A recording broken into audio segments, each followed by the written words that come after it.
Pune Lonavala railway मार्गावर mega block घेण्यात येणार आहे। अत्यावश्यक अभियांत्रिकी देखभालीच्या कामासाठी हा ब्लॉक घेण्यात येतोय।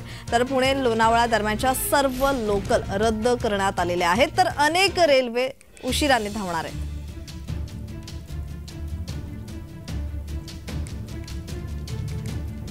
तर पुणे लोणावळा रेल्वे मार्गावर मेगा ब्लॉक घेण्यात येतोय। अत्यावश्यक अभियांत्रिकी देखभालीच्या कामासाठी हा ब्लॉक घेण्यात येतोय, तसा निर्णय घेण्यात आलाय।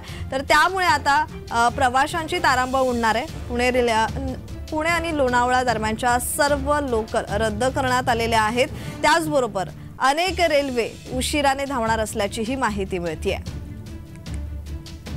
तर या संदर्भात अधिकची माहिती देत आहेत आमचे प्रतिनिधी रोहन कदम। रोहन, या संदर्भात अधिकचा तपशील। प्रज्ञा, खरं तर आज रविवार आहे आणि रविवारच्या दिवशी मोठ्या प्रमाणामध्ये अभियांत्रिकीचं काम जे आहे ते संपूर्ण पुणे लोणावळा दरम्यानच्या इलेक्ट्रिक वाहिनीवरती सुरू आहे।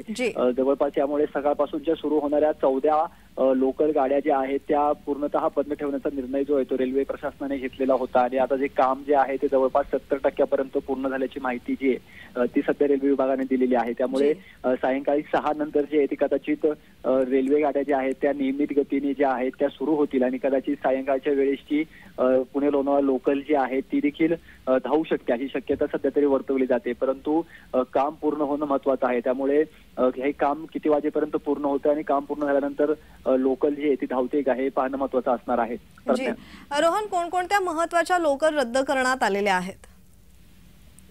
प्रज्ञा, खरं तर पुण्यातून लोणावळ्याला आणि लोणावळ्यातून पुण्याला प्रवास करणाऱ्यांची रोजच्या कामगारांसाठीची संख्या जी आहे ती मोठी आहे आणि रविवारच्या दिवशी ती संख्या कमी असते। त्यामुळे केवळ पुणे लोणावळा लोकल ज्या आहेत त्या लोकल गाड्या बंद ठेवण्याचा निर्णय रेल्वे प्रशासनाने घेतलेला होता आणि त्याच 14 रेल्वे गाड्या ज्या प्रामुख्याने पुणे आणि लोणावळ्याच्या दरम्यान धावतात, त्याच्यामध्ये मुख्य स्टेशन असतील, पिंपरी चिंचवड असेल, दापोडे असेल, लोणावळा असेल, ह्या मुख्य स्टेशन जे आहेत त्या स्टेशनच्या भागांमध्ये हे काम होत असल्यामुळे या 14 गाड्या ज्या आहेत त्या रद्द केलेल्या होत्या।